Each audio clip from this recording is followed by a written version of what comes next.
Do you need some fresh ideas for your DIYs? Well, today I am taking on 12 thrift flip challenges posted by my viewers. Hopefully, they will turn out a little better than these interesting projects.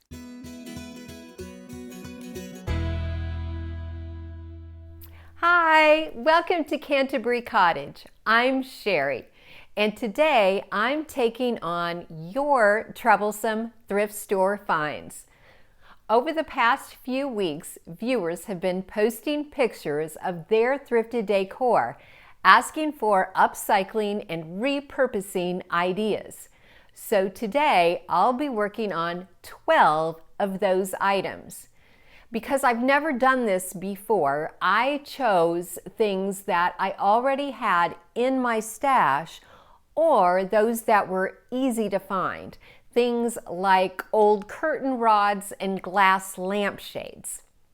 So if you would like to see what I would do with your thrift store finds, let's get started. For this first project, take apart the two halves of an old metal curtain rod. Insert a glass candle shade. If it fits snugly with its rubber fitting, then great. If not, take off the rubber fitting and secure it in place with some hot glue. Add a solar light or a citronella votive candle, and now you have the perfect patio light.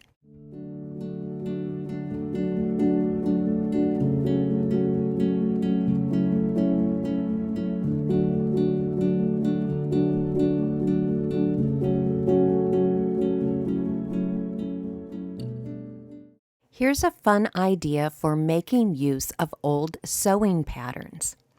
Rip the fabric covering off of an old lampshade that you're tired of. My shade was really old and I needed to repair a crack with some brown paper tape. I cut out several of the smaller pieces from the pattern. Patterns are printed on brown tissue paper, making them perfect for decoupaging projects. I applied a thin, even coat of Mod Podge to one area of the lampshade and then adhered a piece of the pattern, carefully smoothing out any bumps or wrinkles. I folded a little bit over the top edge and the bottom edge. And then I repeated this process until the entire lampshade was covered with pattern. Finally, I applied a top coat of Mod Podge to seal and protect the pattern. I used hot glue to reattach the original trim to the top and bottom edge of the shade to give it a more finished look. I had previously turned this vintage spool into a lamp. It's actually quite easy using a simple lamp kit. Because I wanted to emphasize the sewing theme, I wrapped some Dollar Tree yarn around the spool several times and then stuck in a small pair of scissors as a finishing touch. I needed to use an adapter clip to make my shade work with this lamp.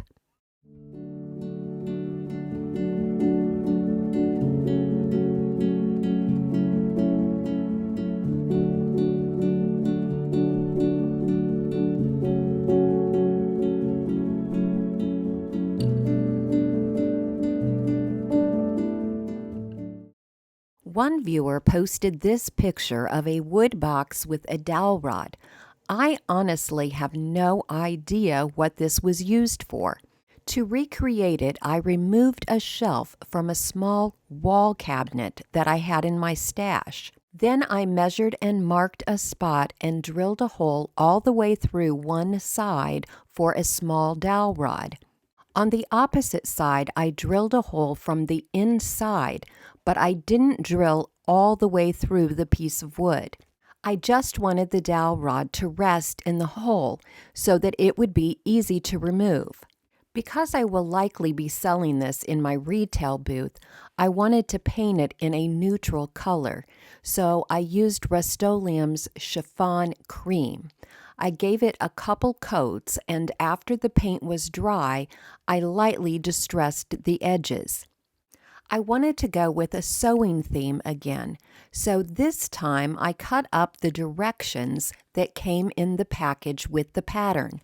I applied a thin, even coat of Mod Podge to the back of the cabinet, and then I adhered the paper directions, carefully smoothing out the wrinkles as I went.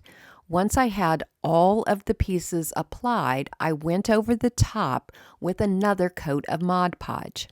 I put a roll of Dollar Tree twine on the dowel rod and then attached a small hook just below that. I believe the hook came off of an old Dollar Tree sign. I hung a small pair of scissors from the hook. Then I cut a circle from an old magnet and hot glued it to the top of a spool of thread, the perfect spot to hold some straight pins or safety pins.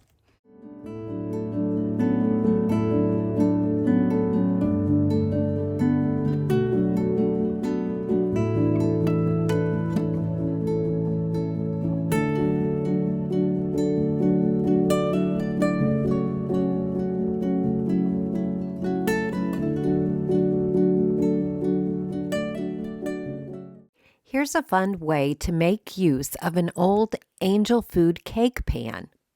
Use a strong adhesive like E6000 or Flex Glue to glue the two parts of the pan together. While your glue dries, go ahead and paint your pan with your favorite chalk paint. I used Waverly paint in moss green. I didn't paint the inside in case I decide to fill it with dirt and a live plant. To create a pedestal base for the pan, I'm using an old lamp base, but you could just use a wood round. I hammered off a handle from a thrifted rolling pin and then cut through the metal rod with my angle grinder. To make one end of the rolling pin small enough to fit in the base of the angel food pan, I whittled and sanded it down. To fill the hole in the center of the rolling pin where the metal rod had been, I cut a piece of dowel rod to length, covered it in some wood glue, and then lightly hammered it into the rolling pin. I drilled a pilot hole for a screw, and then, screwing from the underside of the lamp base, I connected the rolling pin to the lamp base. I pushed the cake pan down on the sanded end of the rolling pin. Then I drilled a hole in the top of the rolling pin for the handle. I added a little super glue to make sure that the handle stayed put. I distressed the chalk paint with some 220 grit sandpaper, and then I decided to apply a white IOD transfer. You just rub it on with the tool provided and then peel off the backing.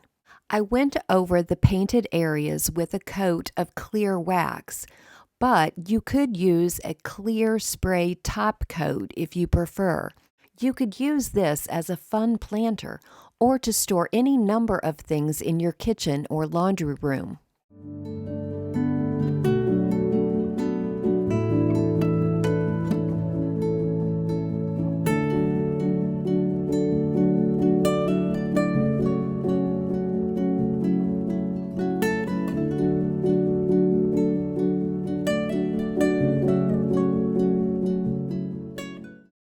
A viewer asked for ideas for repurposing old ceiling fan blades, and I knew exactly what I wanted to do because I had previously seen a really fun idea on Pinterest. I removed the metal brackets from the blades and then spray painted them with Rust-Oleum's Sensible Sage.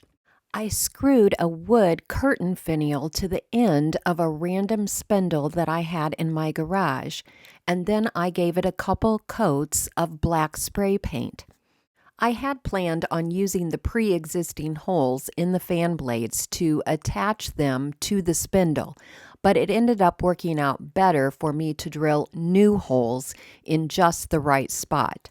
I used small wood screws to attach the blades to the spindle, not the machine screws that came with the fan blades. However, I did repurpose the rubber washers that were originally on the blades. I had a few small scraps of floral IOD transfers left from a previous project that I decided to use on the fan blades. Because this would be used outdoors, once the transfers were adhered, I sprayed the entire piece with a couple coats of a clear top coat. I used some black wire to create antenna for this dragonfly. I drilled 2 small holes on either side of the curtain rod finial, inserted some super glue into the hole, and then inserted the end of my black wire. I also twisted some black wire around the finial to create a hanger for the dragonfly.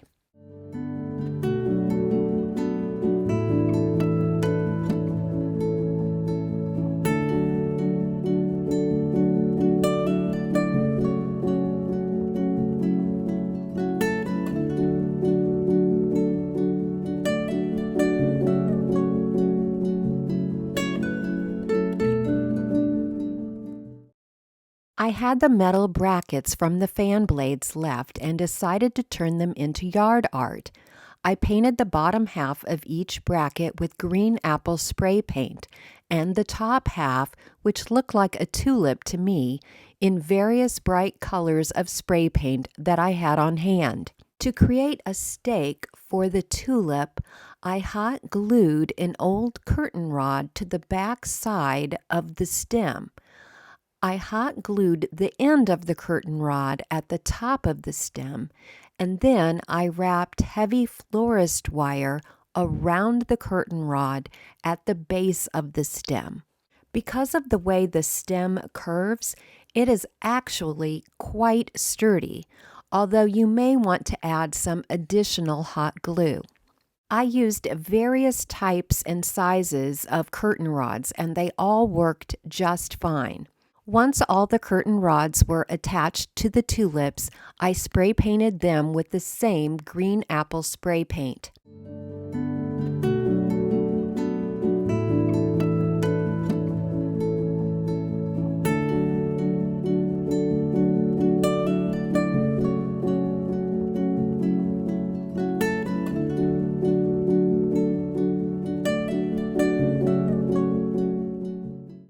I'm not sure if this viewer's box was intended to hold taper candles, matches, or both.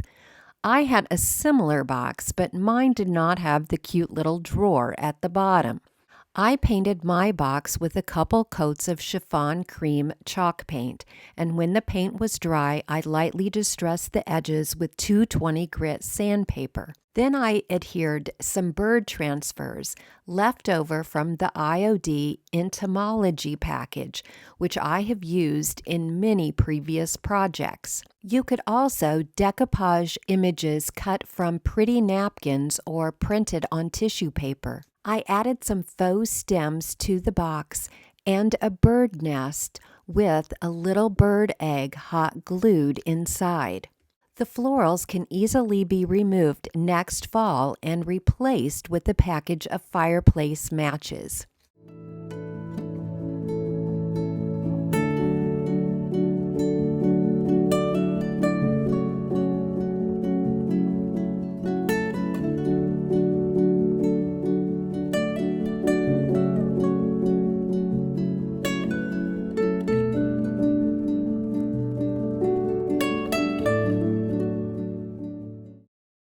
A viewer posted a picture of this cute little sewing basket, and as it turns out, I had the identical one in my stash. I started by painting it with a couple coats of Dixie Belle Sawmill Gravy. I thought I might use this in the kitchen, so I printed out a vintage cracker label. I mirrored or reversed the image before I printed it out. I cut the image in half to better fit on the lid and side of the sewing box. I also cut an X where the little knob handle would be. I applied a thin, even coat of Mod Podge to the lid and side of the sewing box, and then I pressed the image face down into the Mod Podge, smoothing out the wrinkles first with my hand and then with a little brayer roller. After adhering the top half of the label to the lid of the box, I repeated the process, adhering the bottom half of the label to the side of the sewing box. I let the label dry overnight, and the next morning I came back and spritzed the label with some water. Then I began using my fingers to rub off the paper, leaving the image behind on the side of the sewing box. Once I had rubbed off all of the paper, I distressed the edges of the sewing box with some 220 grit sandpaper, and then I applied a coat of clear wax to the entire box, going over the paper image as well.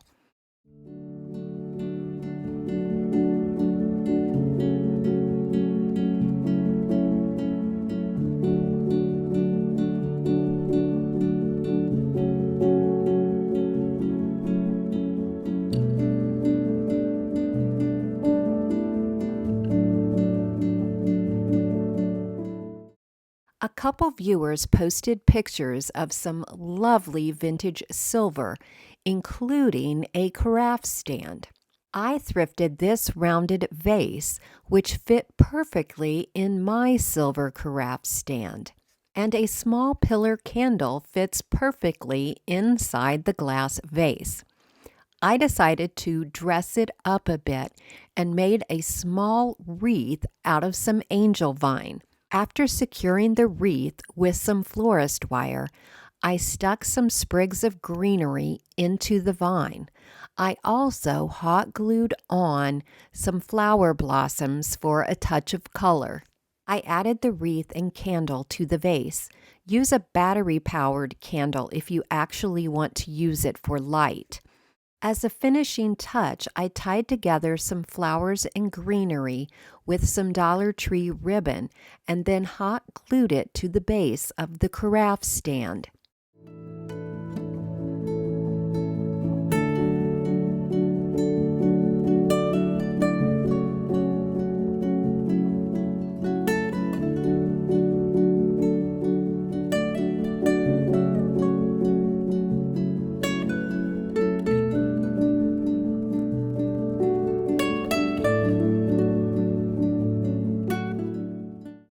When I saw this viewer's 2-drawer cabinet, I thought it would be perfect storage for tea and coffee. And once again, it just so happened that I had a similar cabinet in my stash. Mine was really scuffed up and stained, so I gave it a couple coats of Dixie Belle paint in sawmill gravy. Just like I had done on the sewing box, I printed out a vintage label in mirror or reverse image. Then I applied Mod Podge to the front of the 2 drawers. Because the drawer pulls were nailed in, I cut an X in the middle of the label for the knob to fit through. I laid the label face down on the Mod Podge and smoothed out any wrinkles first with my hands and then with a brayer. Because I have an inkjet printer, using a brayer helps to ensure that I get a good image transfer. I let the labels dry overnight, and the next morning I moistened them with a wet sponge, and then I began rubbing off the paper with my fingers. It takes a couple minutes and it's a little messy, but you end up with a great image that looks as if it had been stamped on original to the cabinet.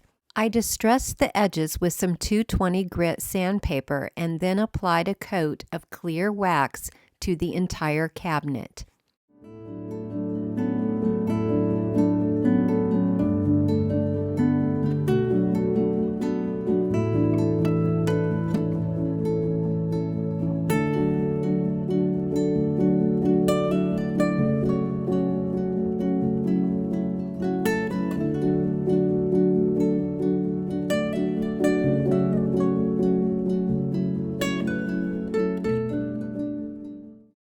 Hobnail milk glass is so pretty. I picked up 2 lampshades and decided to use both as vases. For the first one, I turned it upside down and inserted styrofoam in the small base opening. Then I began adding greenery and floral stems from a wreath that I thrifted a few weeks ago. I added some ivy stems to drape over the sides and draw attention to that pretty milk glass. I wanted to keep the second lampshade upright, and ultimately I decided to insert the end in a silver candle stand that I had.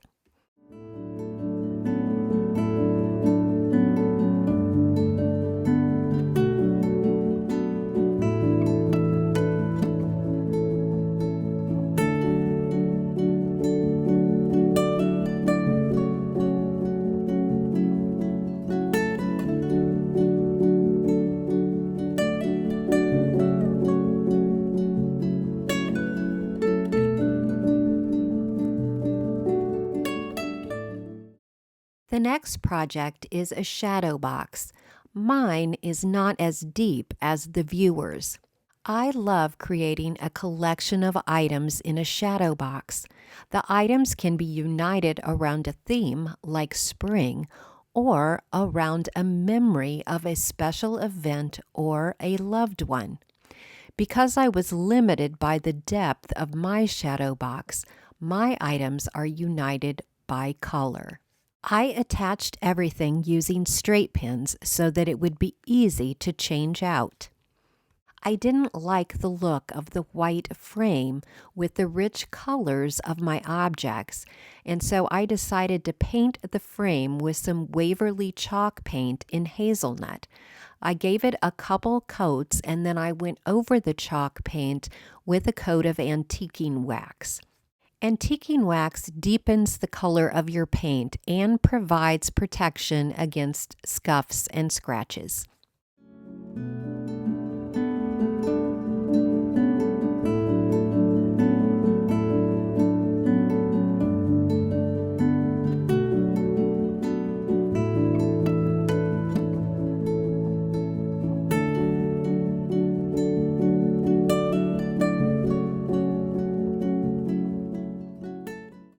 I have found the easiest way to upcycle a canister is to spray it with a couple coats of Zinsser primer. This primer sticks to and covers everything. Once the primer is dry, you can paint the canister any color you like or just spray it with a clear top coat. Because the viewer who posted this picture said that her kitchen was white and gray, I decided to leave my canister white. And although I was tempted to add an IOD transfer, I decided to add some beads for texture instead. I strung the beads on a piece of florist wire and attached a wood tag from Dollar Tree. And then I applied a Dollar Tree transfer to the wood tag.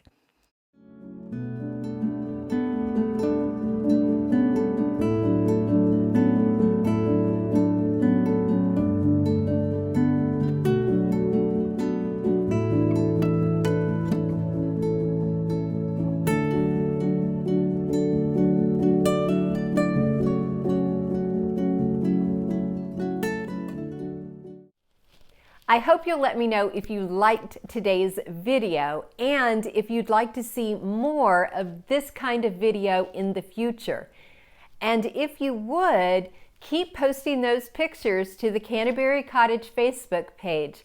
And hopefully your thrift store find will be in my next video. Well, that's all for today. Thank you so very much for watching. Hope to see you next Tuesday. Bye-bye for now.